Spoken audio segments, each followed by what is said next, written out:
Construction projects don't come much bigger than this. HS2 is a new high-speed railway being built right up the heart of Britain, with the promise of economic growth, low-carbon travel, more capacity, and some of the fastest trains on Earth. In the heart of London and run across, through and under England's countryside to the Midlands and one day beyond. But building the project has gone several times over budget and faced delays and staunch opposition. It's now known more for its setbacks and the decisions of those in power than its benefits or the incredible engineering that's going on. An idea to bring a country closer together has become divisive. HS2 will generate jobs, skills and economic growth. It is just a waste of money, a terrible waste of taxpayers' money. And that's not just a UK issue. We can now travel over land at the rate of 30 miles an hour. Think of it, ladies and gentlemen. 30 miles an hour. Euston, departure point for 175 trains every day. We need to build new railway lines in our country. We haven't built a line north of London for 120 years. It will redefine the way we travel around our country, I'm absolutely convinced.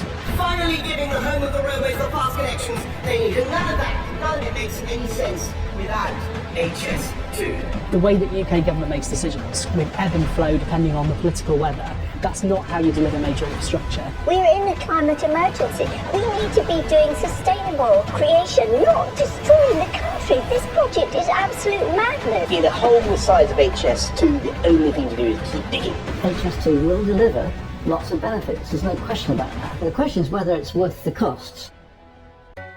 Like many countries, the UK is divided. There are big economic and social differences between the capital and the rest of the country, and there's little sign of anything changing. Back in 2009, the government proposed a new high-speed railway to better connect London and the north of England, spreading wealth up the country. 3 years later, that project was approved and billions of taxpayer cash was set aside for it. It's called High Speed 2, which is often shortened to HS2, and it's being built in 3 stages. Phase 1 runs from London to Birmingham, Phase 2A will carry the route to a town called Crewe, and 2B takes it to Manchester and originally Leeds.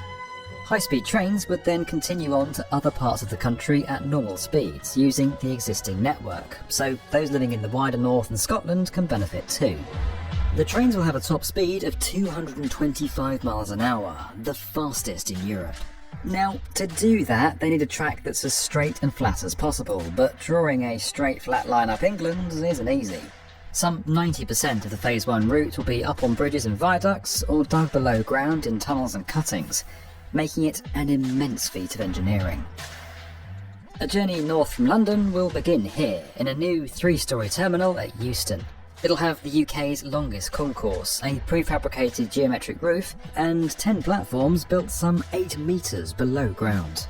Challenges you might expect them to face when clearing a site like this in the heart of a major city. Existing buildings, neighbouring properties, traffic, services. After Euston, trains will arrive at Old Oak Common, where there'll be additional links to Heathrow Airport, Wales and the South West. The first landmark outside London is the Colne Valley Viaduct. It'll run for 3.4 kilometres across several waterways and become the country's longest railway crossing. Next up is the 16-kilometre Chiltern Tunnel, the longest and deepest on the entire route, sitting up to 90 metres underground. Then it's another tunnel, but this one is less about length and depth, and more about what's above it. The UK has over 300,000 hectares of ancient woodland. That's trees that have been around since 1600. Despite weathering the ages, some of those trees now find themselves in the path of HS2. Instead of cutting them all down, planners have tried to limit their destruction, and one way is to go underneath them, like up here at Long Itchington Wood.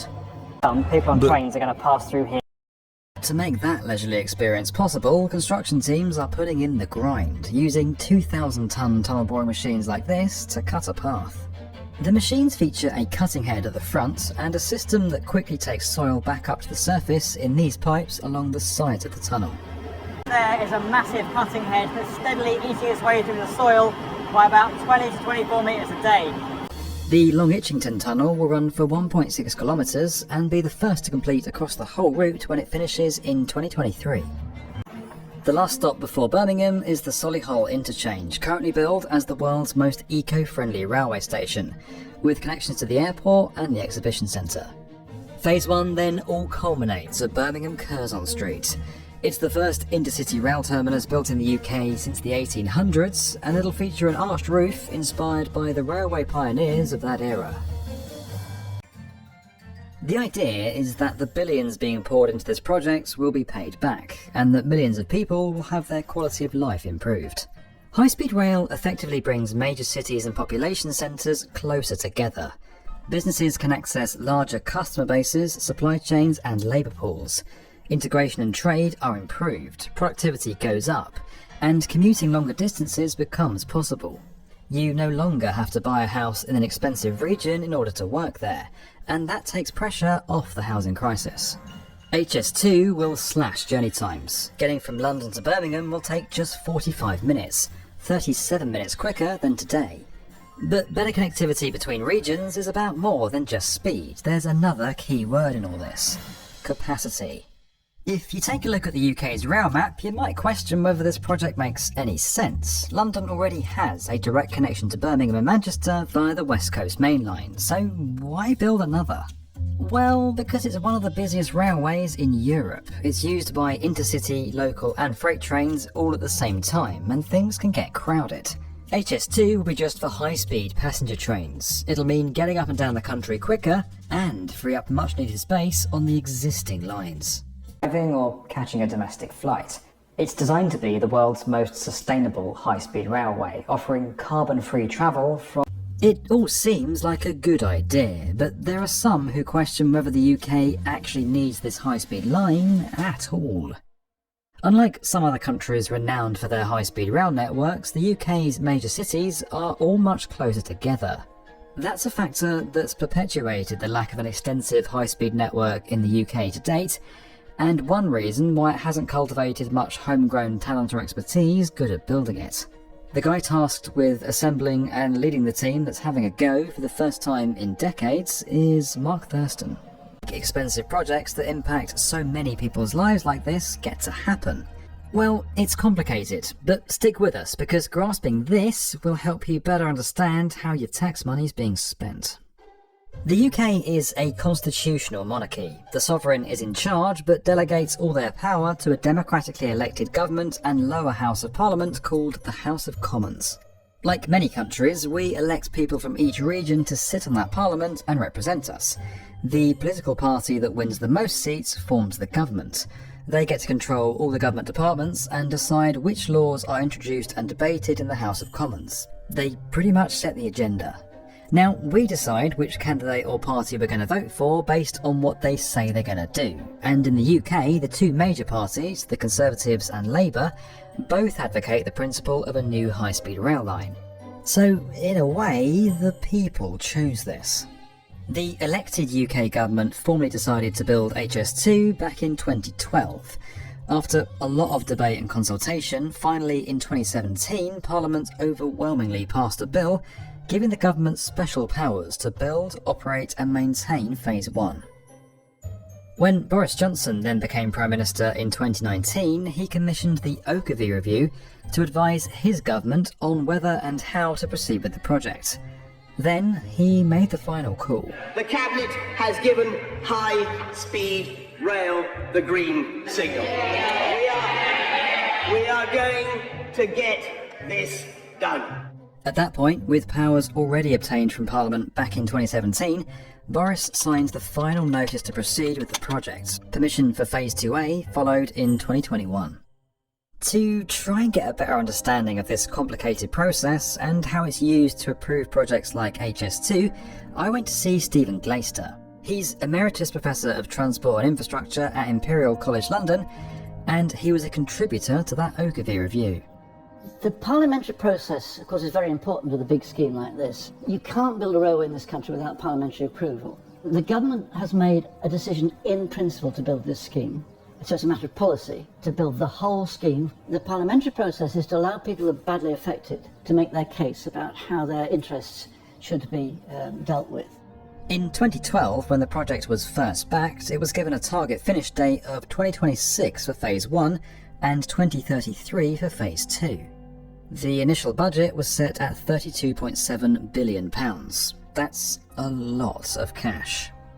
It gets funded by something called a grant in aid from the government, which in turn gets its money from the taxpaying public, people like me and you. Small amounts gathered from millions of us can create a hefty budget, and that's what puts most national infrastructure projects in a completely different budget galaxy to skyscrapers or other buildings funded by private companies or people.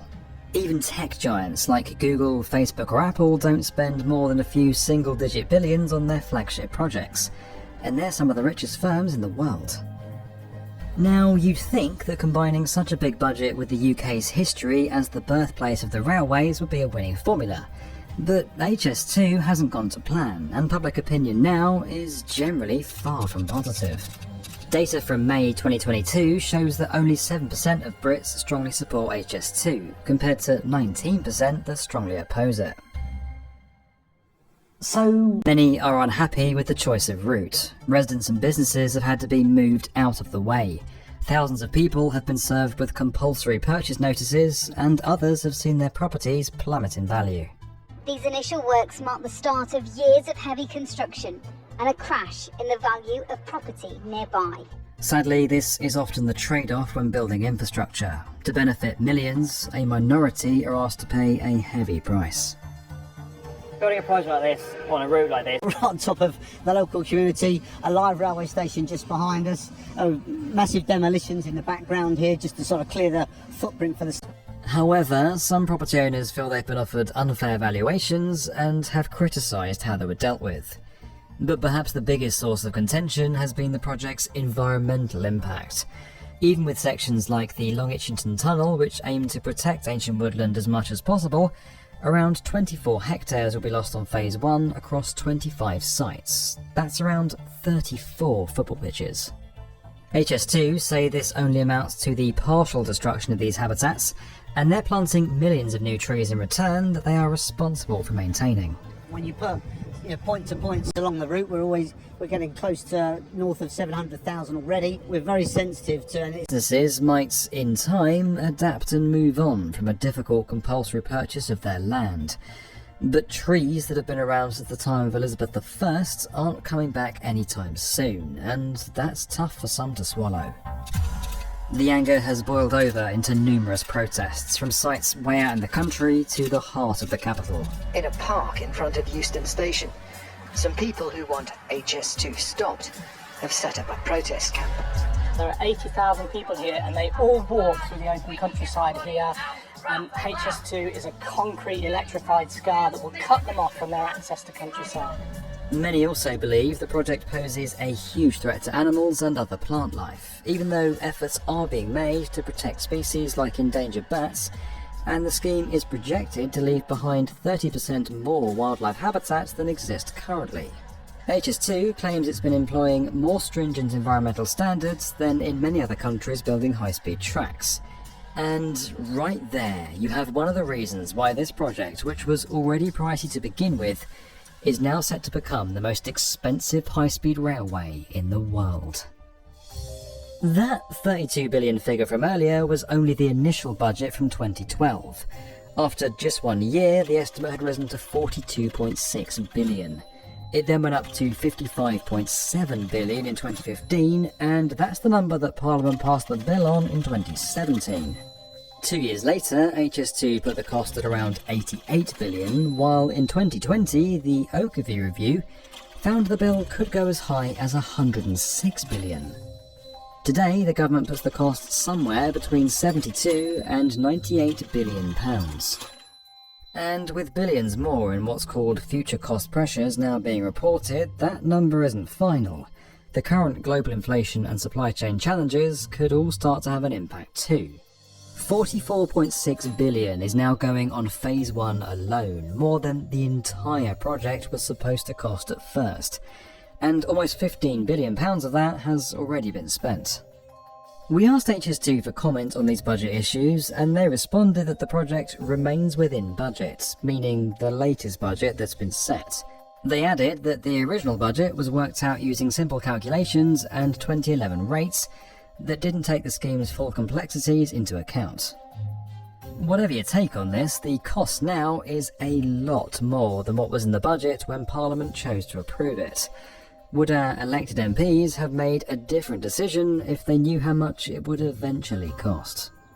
Parliament was asked costs, which are much less than the outturn costs. Had they been offered at a cost of 100 billion, they might have come to a different answer on behalf of us all. The project's been hit by delays too. Phase 1 was supposed to finish in 2026, but now it's 2029 at the earliest. As for the entire network, which was meant to wrap up by 2033, it could now be as late as 2041.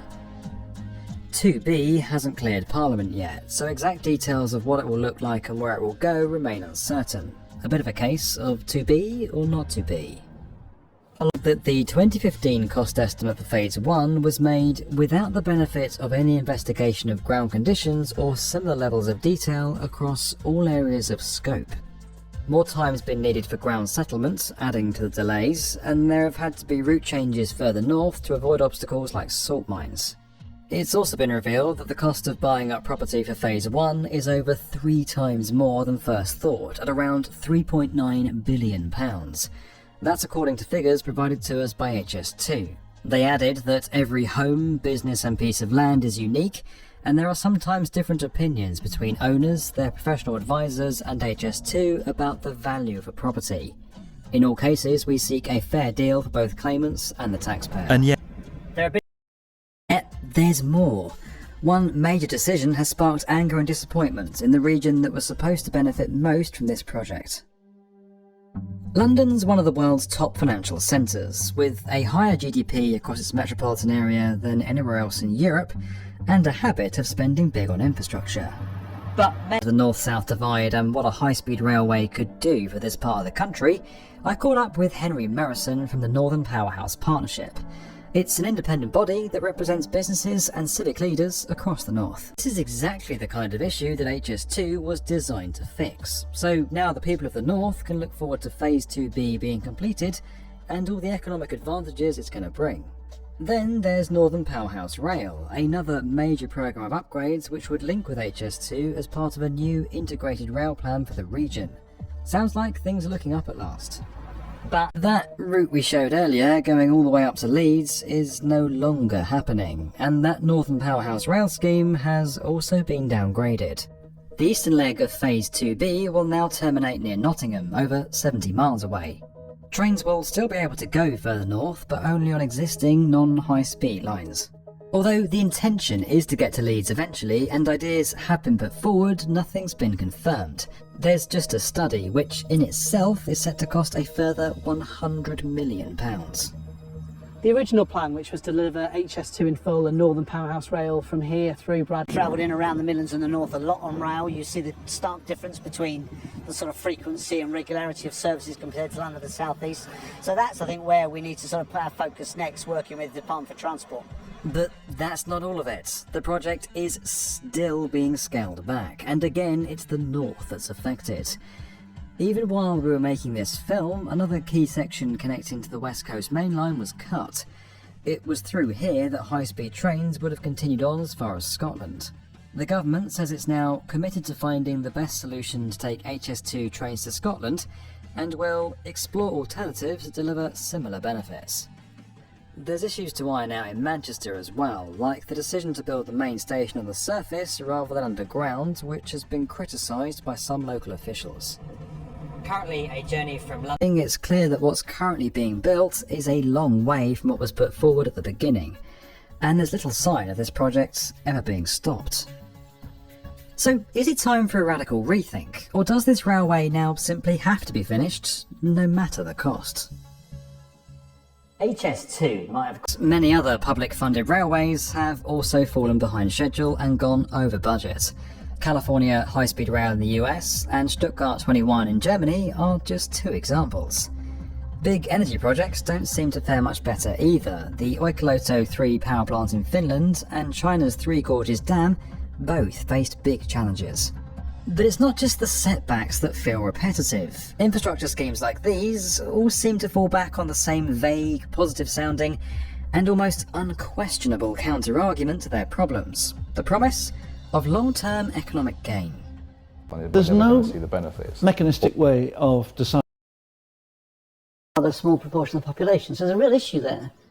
Another way of looking at that is £100 million a week, every week, for 20 years. Projects can be huge. They have the ability to shape our world and change its course. Better connectivity between countries, cleaner, more affordable energy, lifting people out of poverty, limiting the impact of natural disasters. It's all made possible by infrastructure projects. That's why so many national governments look to schemes like this and approve them despite their financial, social and environmental costs. Infrastructure has the potential to make a big lasting impact and enable countless other aspects of our societies, all with the added benefit of creating something very tangible and quite literally concrete to show voters. Britain's High Speed 2 is a potent reminder of the power of infrastructure. It shows us once again what the construction industry can do and the impact it can have on so much of our lives. The teams pulling off the extraordinary feats of engineering to create this railway are quite literally writing this country's next chapter into its land. For whatever the mistakes of this project's management or the discourse around its very existence, that's something that can't be taken away from these amazing people, and it'll inspire future generations of engineers.